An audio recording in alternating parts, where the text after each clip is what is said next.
Bismillahirrahmanirrahim. Assalamualaikum Assalamualaikum warahmatullahi warahmatullahi wabarakatuh. wabarakatuh. Alhamdulillah Lagi-lagi kita berada di mana nih? di studio The Truth dan TV.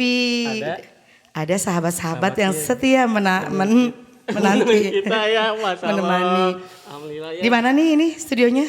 di Rancamanya. Di Rancamanyar, Bandung. Bandung. Alhamdulillah. Oh iya Mi. Ya, Oh Mi nama cantik sih. alhamdulillah, alhamdulillah. Nih gini kan sekarang itu ada anak-anak ya. Ya, Yang susah diatur nih. Jadi misalnya dia disuruh kamu sholat subuh, nggak mau sholat subuh. Kamu jangan jajan, mau jajan. Kamu jangan main game, mau game. Itu gimana sih cara mengatasi anak-anak seperti itu? Bismillahirrahmanirrahim. Insya Allah Umi jawab ya sebisa Umi. Jadi anak-anak itu kan luar biasa ya. Titipan yang harus kita jaga, amanah yang harus kita jaga. Artinya kita harus tahu setiap karakter yang ada di anak-anak itu berbeda, tidak sama. Jadi kalau sama, kalau di negara kita ini disamain ya. Jadi yang karakternya begini tetap aja belajarnya matematika, semuanya diajarin. Ternyata anak-anak itu punya kecenderungan yang berbeda. Ada yang namanya anak kesulitan belajar spesifik, jadi berbeda yang tadinya harus diajarkan secara akademik tapi dia harus di alam, sepertinya seperti itu. Nah, ada yang kecenderungan dia memang senangnya akademik, dia senangnya belajar, senangnya nurut, patuh gitu ya, nggak mau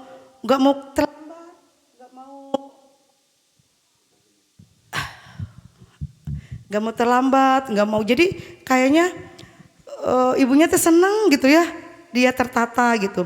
Nah, kemudian itu ada yang dinamakan, kalau Umi udah belajar kemarin, disleksia. Nah, dengar disleksia? Belum tuh. Apa tuh? Kalau disleksia itu different, belajarnya berbeda. Jadi dia tidak senang diatur, tidak senang belajar akademik. Jadi ketika ibu gurunya, nah ayo masuk kelas, duduk siap, rapi gitu. Malah anaknya lari, naik ke pohon, dia nulis di pohon. Kemudian dari lari lagi, bahkan dia masuk ke jendela, nggak lewat pintu. Nah seperti itu. Ternyata kecenderungan anak seperti itu banyak sekali yang Umi tahu, udah belajar kemarin. Yang normal aja di dalam satu kelas, yang satu rombel itu 25 anak yang normal, dia ingin akademiknya cuma 7 orang. Yang dia mau diatur dan kebanyakannya yang tidak mau diatur. Nah itu bukan berarti dia bodoh, bukan berarti dia tidak nurut, tetapi belajarnya yang harus beda. Nah disleksia ini ada disleksia anak-anak dan ada disleksia dewasa. Dewasa juga ada, Bi, mau tahu ciri-cirinya? Apa tuh? Kalau anak-anak kan bisa kelihatan ya dari cara dia menulis, kayak kelas 1 dia menulisnya gede, kecil, gede, kecil gitu hurufnya.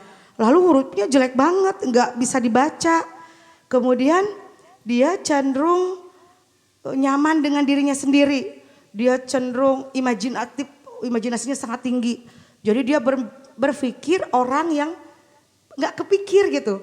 Kayak dia lagi belajar di kelas, dia pikirannya udah dia bikin pesawat, dia bikin apa, atau dia jalan-jalan kemana, seperti itu.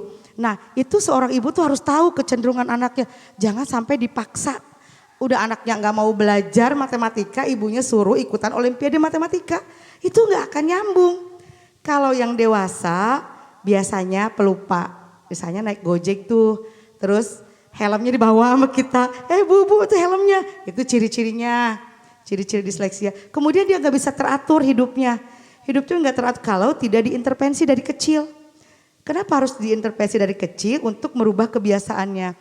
Nah gimana caranya mengintervensinya? Dari kecil seorang ibu harus menyiapkan jadwal pelajarannya. Pagi-pagi ini, kemudian ini, kemudian ini. Terkadang anak-anak yang disleksia itu biasanya IQ-nya lebih dari rata-rata. Kemudian ada yang gifted ya, kalau gifted itu di atas rata-rata 130 ke atas. Nah biasanya yang di atas 130 itu dibarengi komorbid. Seperti contohnya Bapak B.J. Habibie itu gifted tapi tidak dibarengi dengan komorbid. Jadi artinya dia masih kecil 3 tahun sudah hafal bendera-bendera. Nah masih kecil sudah bisa baca tulis tapi tidak dibarengi komorbid. Misalnya ADHD ya hyperactive disorder. Nah itu biasanya bisa diatur. Tapi kalau yang ADHD misalnya dia hyperaktif banget gitu. Nah itu komorbidnya. Disleksia komorbidnya itu. Seperti itu.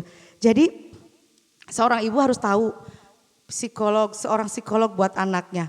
Nah untuk lebih jelasnya nanti kalau misalnya biasanya ada screeningnya, screening disleksia. Dari kecil itu udah di screening, oh anak saya ini senangnya musik. Nah biasanya dilarikan sama ibunya les musik. Atau anak saya ini senangnya hafalan Al-Quran. Biarkan anak itu belajar sesuai dengan apa yang dimilikinya, karakter dasarnya. Karakter dasar. Nah kalau di agama Islam itu karakter dasar itu ada 4 ya. Ada 4 seperti baginda, seperti sahabat Abu Bakar As-Siddiq, karakternya seperti apa. Karakternya kalau dilihat ini mah melankolis gitu ya. Dia rapi, teratur, tertata, pintar, cerdas, disiplin segala macam. Kemudian ada yang seperti Ali bin Abi Thalib. Ali bin Abi Thalib itu ceria, kemudian berani, kemudian dia selalu bersahaja, berbaik gitu. Nah ada juga seperti Umar bin Khattab. Umar bin Khattab itu seperti pemimpin. Jadi dia tegas, dia punya karakter selalu ingin memimpin, kemudian dia baik tentunya. Dan ada yang seperti sahabat Nabi Utsman bin Affan. Dia pemalu, dia lebih di belakang layar. Gitu. Nah patokan kita sebagai seorang ibu tentunya harus tahu karena semua anak itu terlahir putih seperti kertas. Nah kita sebagai ibu yang akan mencoretnya. Jadi gimana seorang ibu bisa mengarahkan anaknya, apakah anaknya nanti akan seperti apa itu tergantung ayah dan ibunya.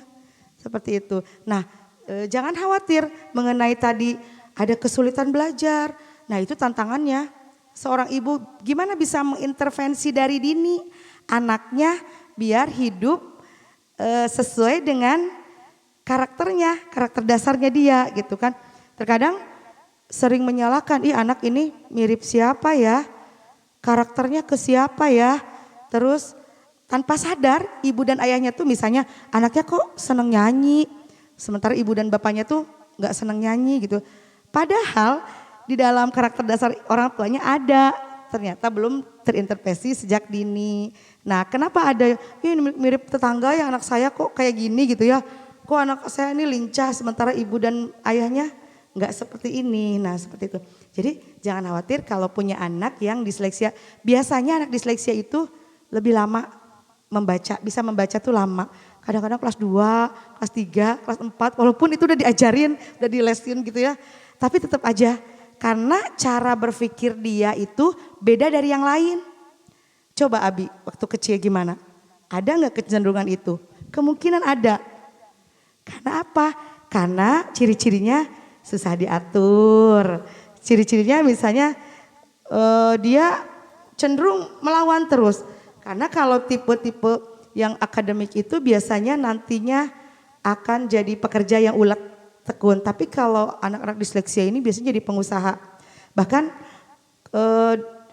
akhir-akhir ini penyandang disleksia itu dibutuhkan sama NASA. Iya, katanya 70% itu harus disleksia karena mereka punya IQ yang sangat tinggi. Nah seperti yang saya tahu orang-orang penyandang disleksia itu Deddy Corbuzier, A.A. Gim, Leonardo da Vinci, itu para penyandang, Einstein, itu para penyandang disleksia. Yang tadinya kalau dia belajar itu seperti bola kusut. Apa yang harus saya pelajari ini di awal?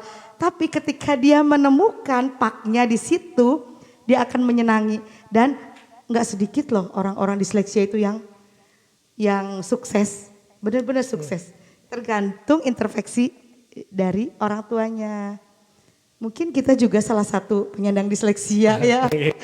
Karena kita dua-duanya tidak mau diatur seperti itu. Terus apa lagi? Ya itu aja. Ini untuk ya sementara yang dasar-dasarnya ini dulu, nanti kita lanjutkan di episode yang akan datang. Ini seputar disleksia ya, kesulitan belajar spesifik atau belajar yang berbeda. Alhamdulillah.